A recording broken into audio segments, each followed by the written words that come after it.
मोहम्मद मोहम्मद वो नबियों में रहमत लक़ब पाने वाला, वो नबियों में रहमत लक़ब पाने वाला, मुरादे गरीबों की बरलाने वाला।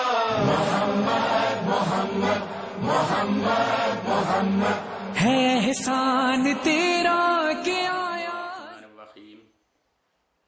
अल्हम्दुलिल्लाह रब्बिल आलमीन, अस्सलातु वस्सलामु अला अशरफिल अंबिया वल मुरसलीन, अम्मा बअद, फ़क़द क़ाल अल्लाहु तबारक फ़ी किताबिहिल मजीद व फ़ुरक़ानिहिल हमीद व हुवा अस्दक़ुस सादिक़ीन व क़ौलुहुल हक़। बिस्मिल्लाहिर रहमानिर रहीम। वक़ाल रसूलुल्लाह सल्लल्लाहु अलैहि वालिहि वसल्लम, बिस्मिल्लाहिर रहमानिर रहीम, इन्नमा बुइस्तु लिउतम्मिम मकारिमल अख़लाक़। अज़ीज़ो, जनाब रसूल इस्लाम सल्लल्लाहु अलैहि वालिहि वसल्लम પોતાની જિંદગીના મકસદ અમારી જિંદગીમાં અમને શું કરવું જોઈએ, કેવી રીતના જીવન જીવવું જોઈએ, કેવી રીતના અખલાકથી ભરેલી આપણી જિંદગી હોવી જોઈએ ને રસૂલના આવવાનો મકસદ શું છે એ બતાડે છે કે મને તમારા દરમિયાન એટલા માટે મોકલવામાં આવ્યું છે કે હું તમને પૂરેપૂરી અખલાકની તાલીમ આપું। રસૂલની જિંદગી અમારા માટે અખલાકથી ભરેલી જિંદગી છે, નમૂને અમલ છે કે જેને જોઈને આપણે તેની ઉપર અમલ કરવાની કોશિશ કરવી જોઈએ। અને રસૂલના જે સહાબીઓએ રસૂલે ઇસ્લામના અખલાકની ઉપર બતાવેલા રસ્તાની ઉપર અમલ કર્યું છે અને પાબંદીની સાથે પોતાની જિંદગી ગુજારી છે, તે લોકોની અઝમત અને બુલંદી કેટલી બુલંદીની ઉપર પહોંચી છે કે આજે તારીખમાં તે લોકોના નામ સુનહેરી શબ્દોમાં લખેલા છે અને કયામત સુધી અને કયામતના મેદાનમાં પણ અને આખિરતમાં હર હંમેશ માટે પણ તે લોકોનું નામ जिंदा सलामत રહેશે કે જે લોકોએ રસૂલની અખલાકી જિંદગીને જોયું, અખલાકી જિંદગીને જોઈને તે જિંદગીની ઉપર અખલાકની ઉપર અમલ કરવાની કોશિશ કરી, કોઈ તે સહાબીઓમાંથી 9 ઈમાનના દરજાની ઉપર ફાઇઝ થઈ જાય છે, કોઈ ઈમાનના 10 દરજાની ઉપર ફાઇઝ થઈ જાય છે, કોઈ મિqદાદ બને છે, કોઈ અમ્માર બને છે, કોઈ અબૂઝર બને છે, કોઈ સલમાન બને છે, કોઈ અબૂઝર બને છે। કેટલી બુલંદીઓની ઉપર તે સહાબીઓ પહોંચી ગયા। શા માટે? એટલા માટે કે ફક્ત રસૂલ ઇસ્લામની જિંદગી તે લોકોની નિગાહોની સામે હતી અને તે લોકોની નિગાહ આખિરતની જિંદગીની ઉપર હતી કે જેના માટે ઇન્સાનને આ દુનિયામાં મોકલવામાં આવ્યું છે। અને લોકોને ખબર હતી કે રસૂલ ઇસ્લામ અમને અમારી જિંદગીના તौर તરીકા બતાડવા માટે આવ્યા છે। રસૂલ ઇસ્લામ અમને પોતાના તરફથી અખલાકની જિંદગી શીખવાડવા માટે આવ્યા છે કે અમને દુનિયામાં કયા અખલાકની સાથે જિંદગી બસર કરવી જોઈએ તે રીત બાત અમને બતાડી શકે। તો જે લોકો એ રસૂલના બતાવેલા રસ્તા, રસૂલના બતાવેલા કિરદાર અને એના અખલાકની ઉપર અમલ કરવાની કોશિશ કરી, તે લોકોના નામ આજ દિવસ સુધી તારીખે ઇસ્લામમાં લખેલા છે અને આખિરતમાં પણ તે લોકોના નામ જિંદા સલામત રહેશે। એટલા માટે જરૂરી છે કે આપણે રસૂલની આવવાની જિંદગીનો મકસદ સમજીએ કે રસૂલને શા માટે જિંદગી આપવામાં આવી, શા માટે આ દુનિયામાં મોકલવામાં આવ્યું। એની ઉપર અગર ઇન્સાનનું ધ્યાન હશે તો ઇન્સાન પોતાની જિંદગીમાંથી અખલાકને પોતાની અંદર લાવવાની કોશિશ કરશે, પોતાના બદ અખલાકીને મૂકીને અખલાકથી ભરેલી જિંદગી બસર કરવાની કોશિશ કરશે।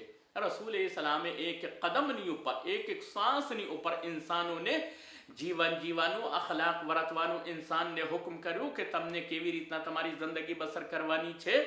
એક વખત એક માણસ રસૂલ ઇસ્લામની ખિદમતમાં આવી છે અને આવીને કહે છે કે અલ્લાહના રસૂલ, મારા માટે કોઈ નસીહત, મારા માટે કોઈ નસીહત કરો, કોઈ નેક વાત બતાવો, સારી વાત બતલાવો કે જે વાતથી હું મારી જિંદગીને બદલાવી લઉં। અઝીઝો, એવા પણ કાયનાતમાં ને આ દુનિયામાં લોકો હતા રસૂલ ઇસ્લામના જમાનામાં કે જે લોકો પોતાની જિંદગીને બદલવા માંગતા હતા, એ એક શબ્દ લઈને પોતાની જિંદગીને, આખી જિંદગીને બદલાવી નાખતા હતા। આવીને તે માણસ કહે છે કે અલ્લાહના રસૂલ, મને કોઈ નસીહત ફરમાવો।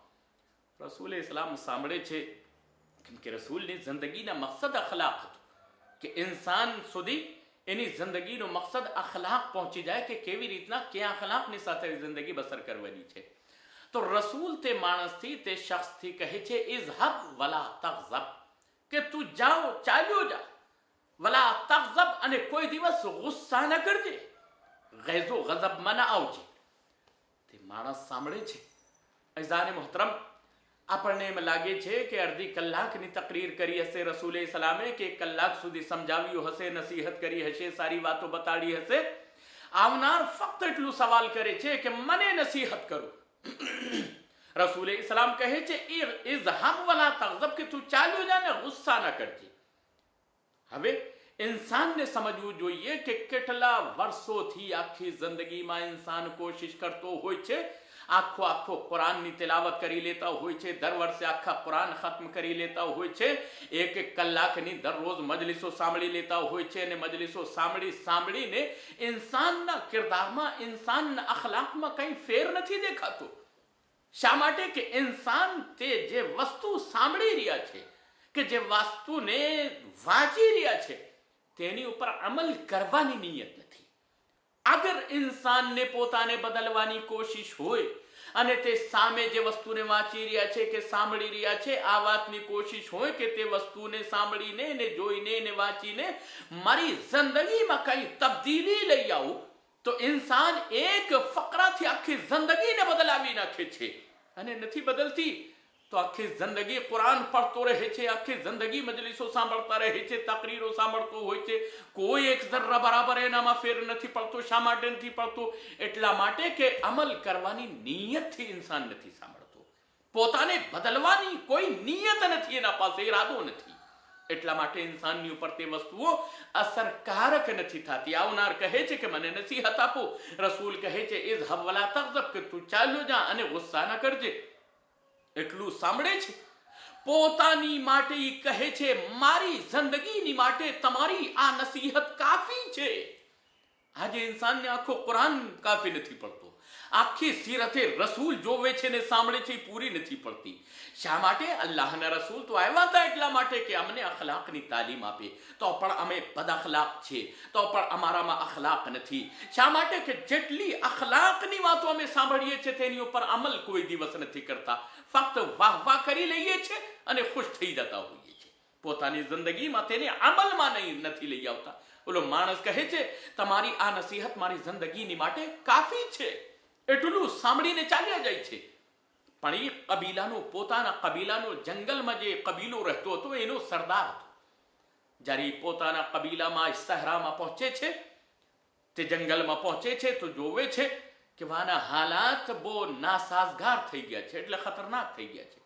જોવે છે કે સામે વાળો જે કબીલો છે તે પણ તલવારો લઈને ને જંગના અસલાહા લઈને ઊભા છે, અને એના ખાનદાન પણ પરેશાનીની હાલતમાં જે જ્યારે પોતાના કુટુંબીજનોમાં પહોંચે છે, પોતાના કબીલાને ખાનદાનમાં પહોંચે છે, તો જઈને એક મરતબા કહે છે કે આ શું થઈ રહ્યું છે? કબીલાવાળા કહે છે કે સરદાર, અમે તમારી વાટ જોતા હતા, વાત બહુ ખતરનાક થઈ ગઈ છે, અમે બેચેન છે, પરેશાન છીએ. કે શું વાત છે? કે અમારા કબીલાના માણસે સામેવાળા કબીલાના એક માણસને કત્લ કરી નાખ્યું છે, અને સામેવાળો કબીલો જે છે જંગ કરવા માટે આવી ગયો છે. તો એક મરતબા જહાલતના કારણથી આ કબીલાના સરદાર ગુસ્સામાં આવીને તરત જ પોતાના અસલાહે જંગ, તલવાર, તીર, તબરથી પોતાના જિસ્મને સજે છે અને પોતે હથિયાર લગાડીને કબીલાની સાથે, સામેવાળા કબીલાની સામે લડવા માટે પહોંચી જતા હોય છે, ગૈઝો ગઝબની હાલતમાં. પણ જ્યારે પહોંચે છે અને લશ્કરના સરદારની સામે પહોંચે છે, લશ્કરની સામે પહોંચે છે, તલવાર કાઢે છે કે એક વખત રસૂલે ઇસ્લામની નસીહત એને યાદ આવી જાય છે, અને યાદ કરે છે કે જ્યારે હું રસૂલની પાસે ગયો તો રસૂલથી કીધું કે મને નસીહત આપો. રસૂલે ઇસ્લામે કીધું કે જાઓ અને ગુસ્સા ન કરજે. રસૂલે ઇસ્લામે તો કીધું હતું કે ગુસ્સા ન કરજે, પણ હું શું કામ ગુસ્સાની હાલતમાં કબીલાની સામે લડવા માટે આવી ગયો છું? મેં મારા ગુસ્સાની ઉપર કંટ્રોલ નથી કર્યું.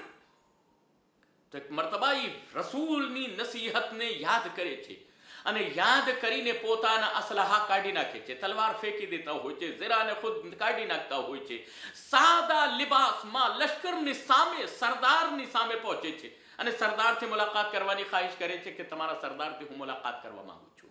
તો એક મરતબા સરદાર બહાર નીકળીને આવે છે અને આવીને એક મરતબા પૂછે છે તમને શું કામ છે? તો એ કહે છે કે તમે જંગ લડવા માટે આવ્યા છો, તલવારો લઈને આવ્યા છો, કત્લે ગારત કરવા માટે આવ્યા છો? કે હા, અમારા માણસને તમારા કબીલાના માણસે કત્લ કરી નાખ્યો છે. તો એક મરતબા એ માણસ કે જે રસૂલના પાસેથી નસીહત લઈને આવ્યો તો કબીલાના સરદારી કહે છે કે હું તમારાથી એક વાત પૂછું છું, એક વાત બતાડો તમે મને. કે શું?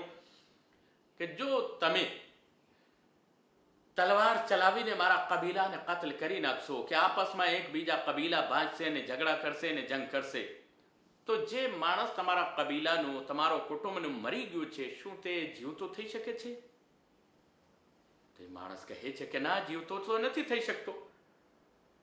તો એ કહે છે તો પછી લડવાથી તમને ફાયદો શું છે? જે માણસ મરી ગયો છે તે માણસની જાનની કિંમત એટલે કે હું દેવાને તૈયાર છું. એનો બદલો, એનો માવેજો દેને કે લીએ દેવા માટે હું તૈયાર છું. જેટલો માવેજા તમે માંગતા હોય દેવાને તૈયાર છું. એના અલાવા જે વસ્તુ તમને ખપતી હોય તે વસ્તુ પણ આપવાને તૈયાર છું. પણ આ જંગને તમે બંધ કરી લો, કેમ કે ઓલો માણસ તો જે મરી ગયો છે જીવતો નહીં થશે. જેટલી પણ લડી લેશો તમે જંગ, એ માણસ જીવતો નહીં થઈ જશે. તો એ કહે છે બીજા પણ આપવાને તૈયાર છો. અને ત્યાર પછી કહે છે જો આની ઉપર પણ તમે તૈયાર નથી, તમને ખપે છે કે એ માણસના બદલામાં એક માણસને કત્લ કરવામાં આવે, તો એક કામ કરો, હું મોજૂદ છું કબીલાનો સરદાર, તમે મને કત્લ કરી નાખો, તમારા માણસના બદલા ઇંતકાલનો મને મળી જશે, એની મોતનો મળી જશે. એટલે બે ખાનદાનમાં આવતા ટાઈમમાં હંમેશની માટે જે દુશ્મની કાયમ થઈ જશે, તે લડાઈ ને ઝઘડા ને જદ્દોજદાલ અને આપસમાં દુશ્મની હંમેશની માટે ખત્મ થઈ જશે. તમને જો ખપતું હોય કે માણસના બદલામાં માણસને કત્લ કરવામાં આવે તો આવો મને કત્લ કરી લો, પણ આ હંમેશની માટે કે જે વર્ષોના વર્ષ સુધી જંગ કાયમ થઈ જશે તે જંગને બંધ કરી દો, જેથી કોમો કબીલા આબાદ રહી શકે અને હંમેશની માટે એક લોકોના દિલમાં જે છે દુશ્મની કાયમો દાયમ ના થઈ જાય, જેથી લોકો અને કોમો બરબાદ થવાથી બચી જાય. લો સાંભળે છે કે વાત તો હકીકત છે કે જો અમારો મરી ગયો છે, અગર અમે બધાઈને મારી દઈએ કે મરી જઈએ તો પણ જીવતો નહીં થશે. યા તો બદલા લઈ લો અથવા તો એક માણસને કત્લ કરી લો તાકે દુશ્મનીથી બચી જાઓ, કત્લો ગારતથી અને જંગથી ઇન્સાન બચી જાય. એટલું સાંભળે છે, વિચાર કરે છે. ફક્ત વિચાર જ નથી કરતો, પોતે આ મસલહતને સાંભળીને એક મરતબા દોસ્તીના હાથ વધારે છે અને માવેજા પણ નથી લેતા, દુશ્મની પણ ખત્મ કરી નાખતા હોય, તેને સુલહ કરીને જંગને હંમેશની માટે મિટાવી દેતા હોય છે. તો અઝીઝાને મોહતરમ, આ છે કે ઇન્સાન જે વસ્તુને સાંભળે એની ઉપર અમલ કરવાની કોશિશ કરે, એની ઉપર ગૌર ફિક્ર કરવાની કોશિશ કરે, તો જ ઇન્સાન પોતાની જિંદગીમાં કામયાબીની મંઝિલની ઉપર પહોંચી શકે છે. નગર તો ઝીણી બાબતોમાં ઇન્સાન ન કદ્યા ક્યાં પૂગી જતા હોય છે અને ઇન્સાનની દુશ્મનીઓ એકબીજાને કેટલી નુકસાનકારક બેસતી હોય છે ઇન્સાનને બાદમાં ખબર પડતી હોય છે. मोहम्मद सल्लल्लाहु अलैहि